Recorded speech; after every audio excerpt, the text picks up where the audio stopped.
जी आपका तहे दिल से शुक्रिया करना चाहते हैं। हम आपका नाम लेकर आपका शुक्रिया बयान करना चाहते हैं। अंकित मिश्रा जी, आकाश सिंह,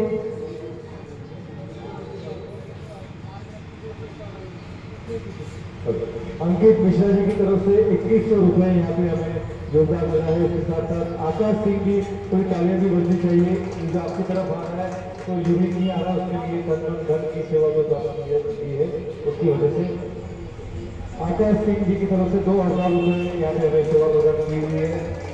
दीपक यादव जी की तरफ से 501 रुपए यहाँ पर और 2100 रुपए सामने दिए गए हैं।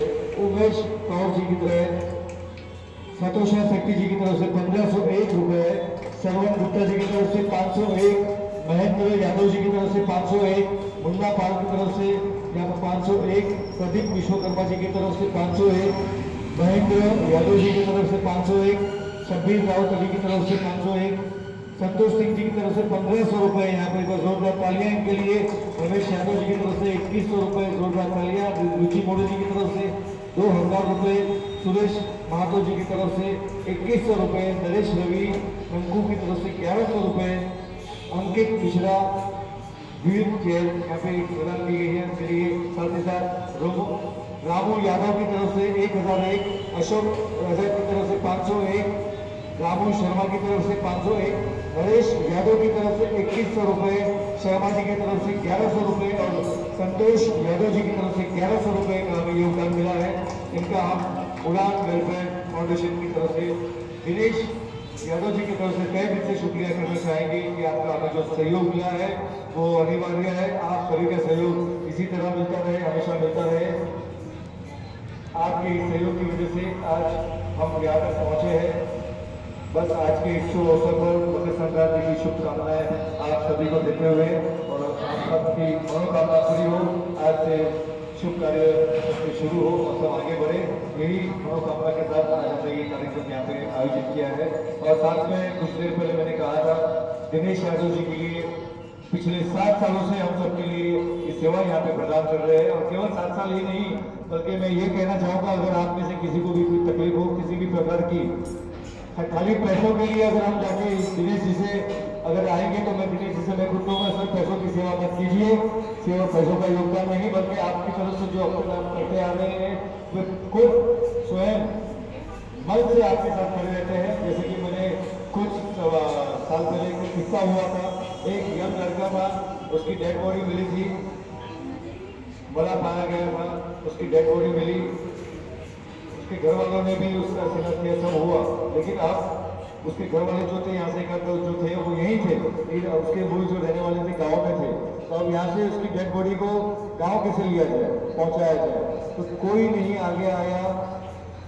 आखिर में दिनेश जी ने अपने खुद प्रयत्न से किसी भी तरह उस बॉडी को वो स्वयं खुद बॉडी के साथ में गए, उन गाँव वालों के लिए समझ किया, उनके हाथों में सौंपी और वो फिर सेवा देने के बाद वे खुद यहाँ पर आए।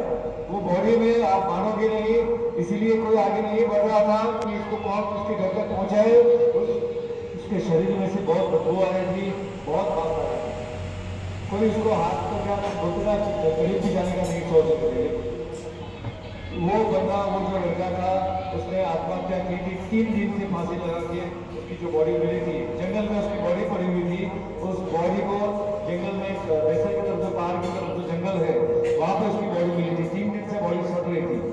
यहाँ आने के बाद उसके गांव तक कौन पहुँचाएगा, जैसे जैसे उसका पता निकाला और उसके गांव तक खुद दिनेश जी लेके गए हैं।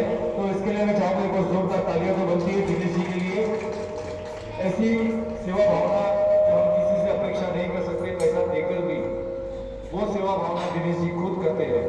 बीच में एक ऐसा किस्सा भी आया था, कुछ परिवार वाले थे, दूल्हा दुल्हन का आपस में कुछ झगड़ा था, जबरदस्ती दुल्हन की तरफ से दूल्हे के ऊपर लड़के के ऊपर इल्जाम लगाया जा रहा था, दहेज मांगा जा रहा था, उसको फंसाया जा रहा था। तो ऐसे मामलों में कोई आगे नहीं आ रहा, लेकिन हमारी उड़ान शेयर थी, हमारे एडवोकेट साहब की हमारी टीम थी, उस मसले को समझा। उसको समझने के बाद दिनेश जी खुद उस मामले में गिरे और उन्होंने उस समस्या को हल किया। और वो जो लड़की बेतुका इल्जाम लगा रही थी, उस लड़के के ऊपर जबरदस्ती डाउस का वो लगा था, उसको फंसा कर उस पे हम पैसे ऐंठ लेंगे। आजकल आप देख रहे थे, पहले काफी चल रहा था, अभी कानून बहुत सख्त हो चुका है। अगर आप झूठे निकले तो वही आप पे कार्रवाई की जाएगी, वही सजा आपको दी जाएगी। तो झूठ मत बोलिए, पैसों की लालच में किसी का घर बर्बाद मत करिए, किसी की जिंदगी बर्बाद मत करिए।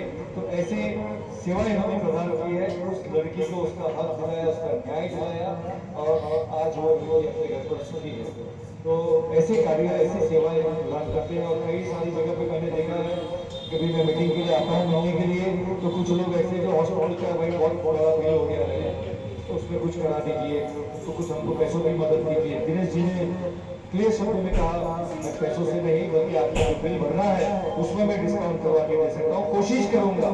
मैं प्रॉमिस, कसम नहीं दिलाता हूँ आपको बड़े व्यक्ति या नेता या आपके बड़े नहीं है कि हम फोन करेंगे और आपका बिल माफ हो जाएगा, नहीं।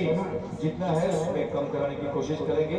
और साथ ही साथ इसके अलावा भी मैं आपको ये बताना चाहूँगा, आने वाले समय में, भविष्य में आपको किसी को भी दवाइयों के लिए, मेडिकल चेकअप के लिए, हेल्थ चेकअप जो होता है और भी कुछ तकलीफें होती है, तो उसमें जो भी राशि आपको देनी पड़ती है, उसमें आपको ज़्यादा से ज़्यादा मुनाफा डिस्काउंट देकर आपको सेवा प्रदान करा सकते हैं दिनेश जी। तो उस चीज़ के लिए आप जरूर संपर्क करिए। और अगर आपकी पहचान में, जान पहचान में कोई ऐसे व्यक्ति है जो संस्थाओं के लिए मदद करते हैं, सेवा करते हैं, योगदान देते हैं तन मन और धन से, तो उन्हें जरूर